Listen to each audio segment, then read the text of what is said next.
Welcome to the Stronger, Fitter, Happier podcast. I'm your host Vin, and today I have a little mini Q&A for you. So we asked a few questions on our Instagram stories and we had these 3 topics come back. It was commitment, how to reduce back fat, and how to go about training on your menstrual cycle. So if that's of interest to you, then have a listen to the rest of this episode. So let's get started. We had some questions sent in. So we asked a few questions on our Instagram stories. If you don't follow us on Instagram, make sure you do. You can find us at Body+beyond UK. And that's on every social media platform. That's always our handle. Now, the 3 questions that sent in were, one was just one word, commitment. So I assume the person who asked, well, not even asked me a question, but just said talk about commitment, was asking like how to become more committed. So we'll be discussing that today. We've got a question on back fat, and the question was specifically like, how do you reduce the back fat around like kind of your bra? So they said like the bra bulge, how do you get rid of that? And then the final question was about menstrual cycles, and it said, how does like your menstrual cycle affect training in terms of like a hormone and energy perspective? So like your energy levels. So we're discussing all of these 3 things. So to start with, commitment. Like, how do you become more committed? Now, this one's a bit of a difficult question to ask, but because it's going to be different for everyone. You know, you will have like kind of peaks and troughs with your commitment levels when it comes to training, or nutrition or whatever you're trying to be committed to. What people always have to go back to is the original motivator, the original reason, and what is really pushing them. I mean, the stronger your why is, the stronger your push to do something is, the more likely you are to be committed for a longer period of time. So I think when you think of commitment, what do you think of? You think of probably a relationship to start with. Now, when you think of commitment in a relationship, unless you're a sleazebag, you're going to be committed for a very long time. Now, what causes you to commit to somebody, to another person, and for long term? It's usually love. You love someone, you care for someone, you respect someone. There's so much, there's a responsibility that almost comes with a partnership, where you're going to make a commitment and really, commit, basically give everything to that relationship. And what happens is you give so much to it that you obviously don't want to ruin it. And the other thing is that because you feel so, obviously love, like you feel so committed to something, you have such a strong connection to why you must stay committed and why you want to stay committed, not just must stay committed, you do it. And there's major repercussions of not being committed. Obviously, it's infidelity. It's not going to be a good thing for your relationship unless you don't want to be in a relationship. It's going to have major repercussions, and often is something you don't want to do. You don't want to fail on your relationship. You don't want to cheat. You don't want to kind of go off with somebody else. You want to be with the person you love. So it's very easy to stay committed in that, and you have to apply that to anything else as well. So how do you make it easier for you to commit to something? So let's say you're starting a training program, you want to see results, you want to become committed to your nutrition. You have to make it important to you. You have to have some kind of deep embedded kind of value and attachment to what you're about to do. What is it that you're trying to achieve? Why is it so important to you? When you have those reasons, you have those things in place, it's very easy to be committed. Also, when you start building a base, so it's easy to kind of do one day of a training and nutrition program and then fail on it the next day because you haven't built up momentum. You haven't put in the groundwork. Whereas if you did it for 12 weeks, it's very difficult for you to go, I'm just going to throw away the last 3 months of hard work and, just stop training. It's harder to do that when you've built up like such a strong run. So that's what I always recommend. Build momentum, have a strong reason for why you're doing this so you stay committed, and then don't give yourself the excuses to come away. Don't give yourself the reason to fail. Like, you never will in a relationship go talk yourself into like not being committed. You don't go, it's okay, you know, this once, you know, you can cheat on your partner and get away with it and it'll be fine, or they'll understand. You don't do those things. But when it comes to nutrition training, you almost, I'm not saying it's the same thing. Obviously, it's a totally different thing. Please don't get me wrong when I'm talking about this. I'm just trying to make some sort of relation to something you will definitely understand what I'm on about. But when it comes to like training and nutrition, you can talk, there's no major repercussions apart from failing on your own goal. You're not affecting another human being. But if you kind of create that same level of commitment, like the repercussions are just as bad. I know they're not, but if you imagine for a second, it may cause you to be more committed to your nutrition and training. You may see it as just as serious as your relationship. Like you look at it in a way that there's no reason. You don't give yourself the option to fail. You don't go, it's okay if I have this and stray away from my nutrition or whatever.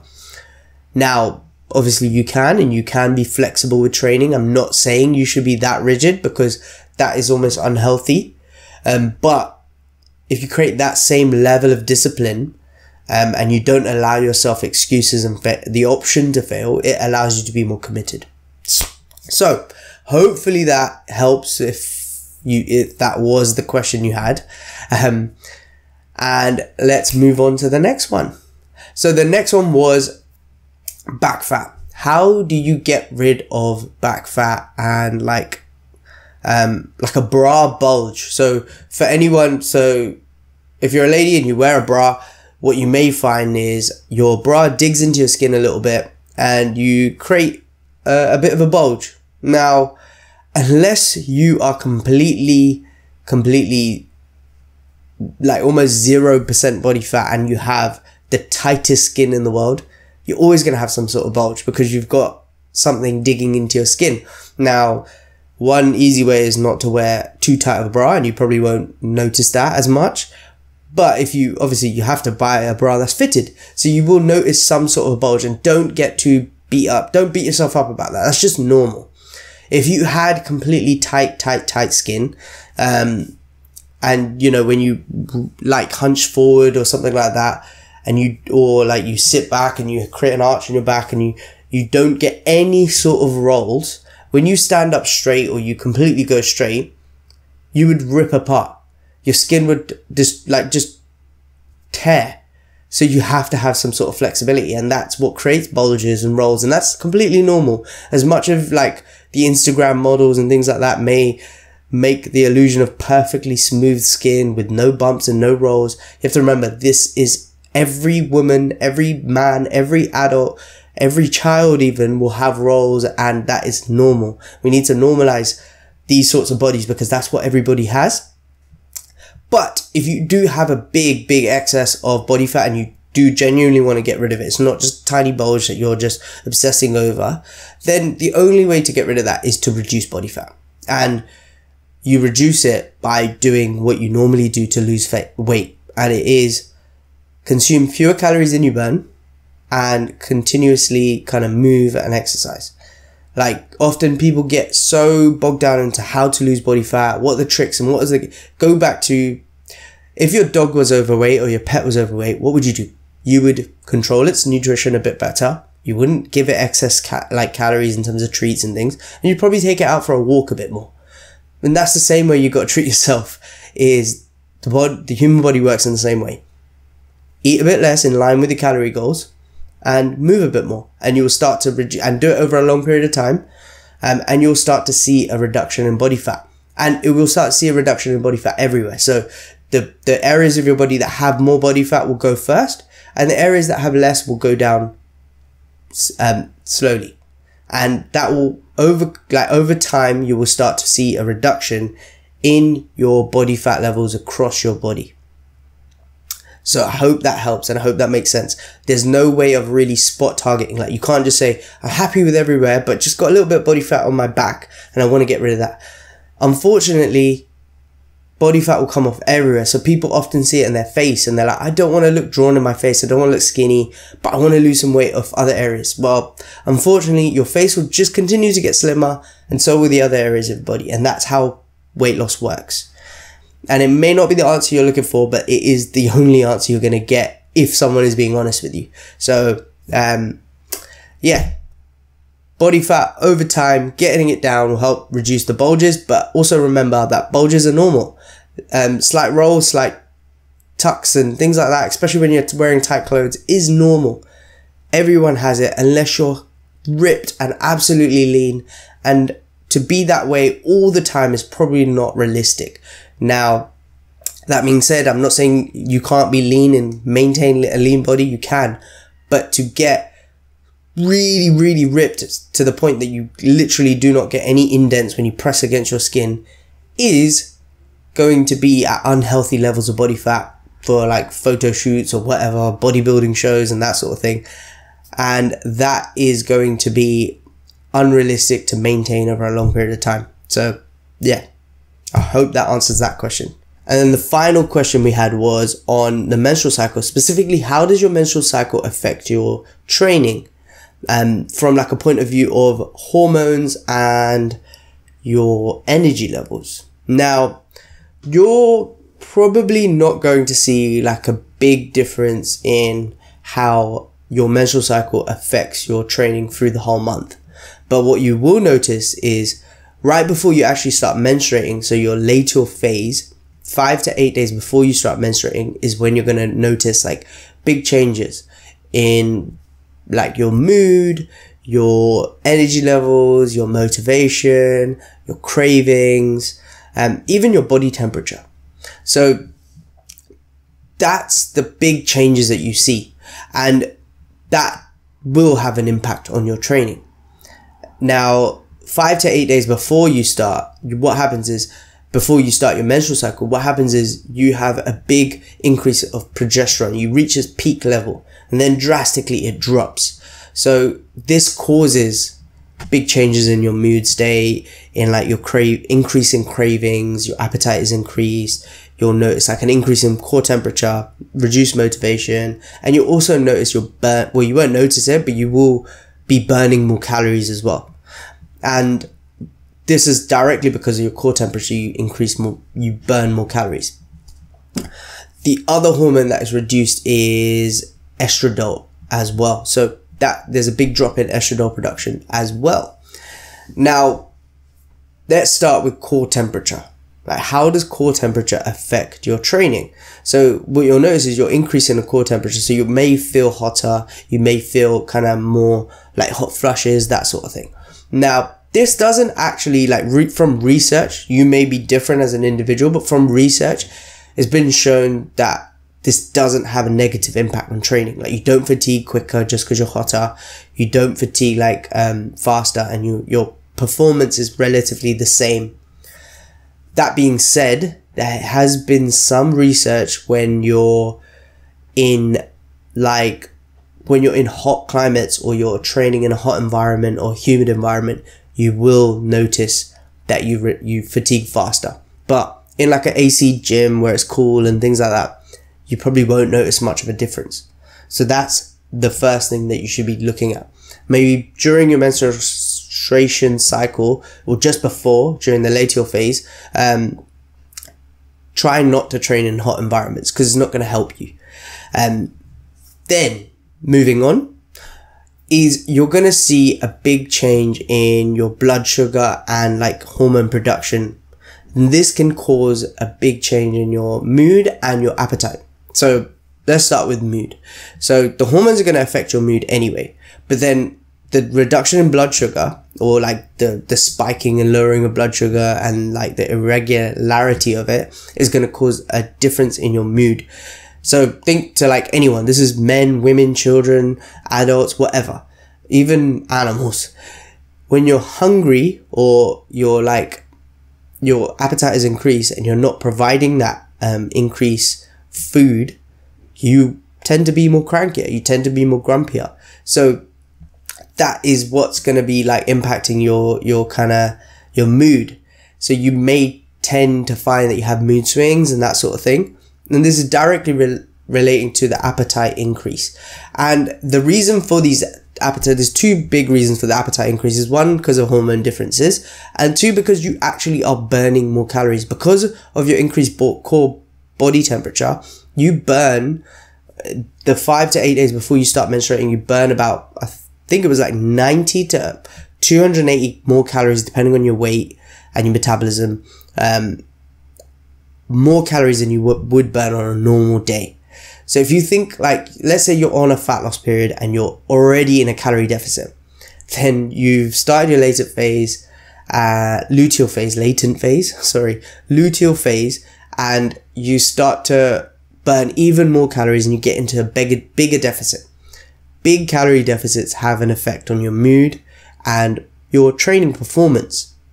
So if you're not replacing these calories, which your body is trying to tell you to do when it's craving more food, if you're not replacing these extra calories that you're losing and burning, you're gonna see an even more bigger negative experience in like your performance, your energy levels, your mood, and that sort of thing. And obviously, the more you deprive yourself of extra calories, the more you'll crave those calories as well. And usually when people crave calories, they crave sugary things, especially when your blood sugar drops. So a good way to impact this is magnesium has been shown to a magnesium supplementation has been shown to help cravings, especially with cravings like chocolate. Now, this is not going to be for everyone. If you're low in magnesium and you can't get it through your diet, it may be there may be a need to supplement it. But normally you can get enough magnesium through your diet if you increase the amount of high magnesium foods like spinach, for example. So that's one way you could go. The other easy way to control cravings and blood sugar drops is just to increase the amount of food you eat and the regularity of eating. So rather than allowing big gaps between meals or doing intermittent fasting during your luteal phase, it may be best to eat more regular meals to help control your blood sugar a bit better during that time. And having foods that aren't potentially super high in sugar that cause big spikes and drops. So having things that are rich in fiber. So for example, like a piece of fruit, an apple has a lower GI, meaning that when you eat it, the blood sugar is kind of spread through your body and digested and released slowly as opposed to quickly, like a bag of sweets. So foods like that are higher in fiber, contain vitamins and minerals and nutrients, but also calories, is a good way to go. And when you think 90 to 280, 90 to 300 calories, could be about 2 pieces of fruit. It's not a lot of food. So just having a bit more, maybe if you have 3 meals a day, having 3 meals and 2 pieces of fruit as a snack in between those 3 meals is going to be a good way to go. To help control your blood sugar, help control your mood, help control your energy levels as well. And that may spark you to be more motivated towards training. Another thing that affects motivation and your mood is vitamin D. So if you're deficient in vitamin D, which many people are, or they're on the lower end of being okay, vitamin D supplementation, because especially if you don't live in a sunny environment, and if you're in the UK listening to this, you probably aren't in a sunny environment, especially right now in quarantine and you're in lockdown, you're spending more time at home away from sunlight, vitamin D supplementation is probably quite important. So just supplementing with vitamin D can have an positive impact on your mood and I was going to say cravings, but I'm not, off the top of my head, I'm not sure if it actually helps with appetite control. So yeah, I'm not going to say that, but it definitely does help impact your mood. So that is another way to go as well. But yeah, to summarize, the ways to kind of positively impact the negatives that you might be experiencing is to increase the amount of calories you're eating. So allow 5 to 8 days before your menstrual cycle begins, potentially increase the amount of food you're eating.